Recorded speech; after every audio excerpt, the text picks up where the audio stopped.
All right, today we're going to dive into something that can completely change your everyday English conversations: learning how to make simple and polite requests.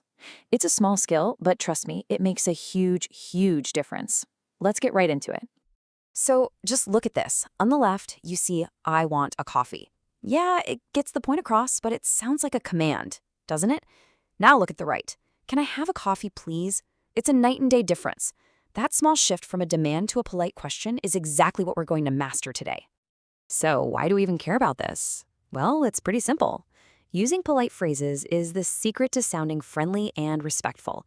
It helps you make a great impression, and it just makes your conversations, well, smoother, whether you're ordering food, asking for help, or just chatting with new people.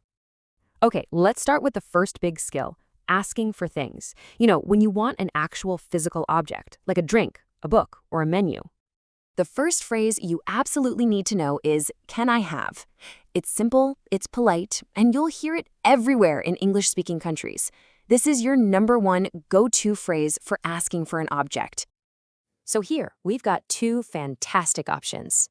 Can I have a is your everyday, super reliable choice. But a great alternative is I'd like a, which sounds just a little bit more formal. That I'd is just short for I would, and it just softens the whole request. Honestly, you can't go wrong with either one. And here's a perfect example. Picture this. You've just sat down at a restaurant. Instead of just pointing and saying, menu, you can say, can I have the menu, please? It's easy, it's effective, and it's so much more polite. Now let's try the other one. Let's say you're at a train station. Walking up and saying, I'd like a ticket to London, please, sounds both professional and really respectful. It's perfect for those kinds of situations. And now for the golden rule. The one thing, if you remember nothing else, remember this. Always, always add please to your request. It's called the magic word for a reason, right?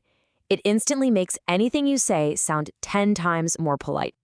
Okay, we've got objects down, but what if you don't want a thing, but you need someone to actually do something for you? Let's look at how to politely ask for actions or a little bit of help. For actions, our key phrases change just a little bit. We use can you and could you. They're both great, but there is a subtle difference. Using could you is generally seen as even more polite, maybe a touch more formal than can you.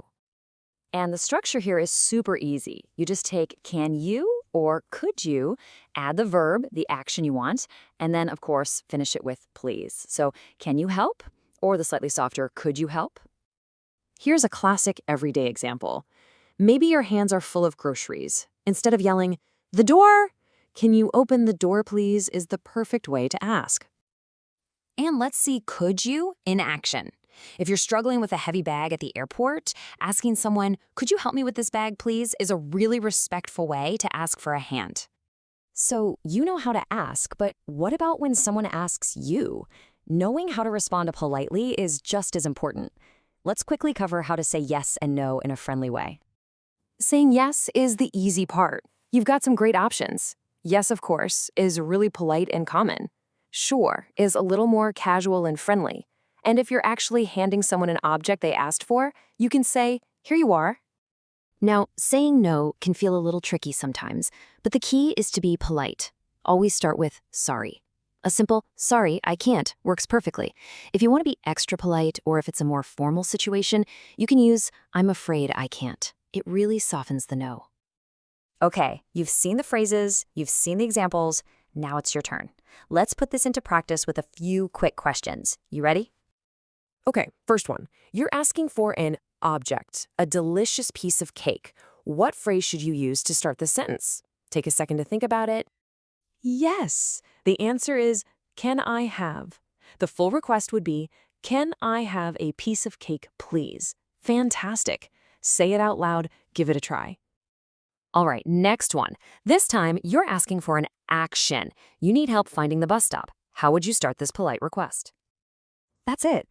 Can you, or if you wanted to be extra polite, could you? The full question, can you help me find the bus stop, please? See? You're totally getting the hang of this. Okay, final challenge. How do you take this direct command, close the door, and transform it into a polite request? Think about that structure we just talked about for asking for actions. And there it is. The polite way to say it is, "Can you close the door, please?" You just add "can you" to the beginning and "please" to the end. It's such a simple formula, but it completely changes the entire tone. So just remember, these little changes in how you speak can have such a big impact on your conversations. You've got the tools now to make really clear, friendly, and respectful requests. So here's my question for you. What will you politely ask for today? Give it a shot and see what happens.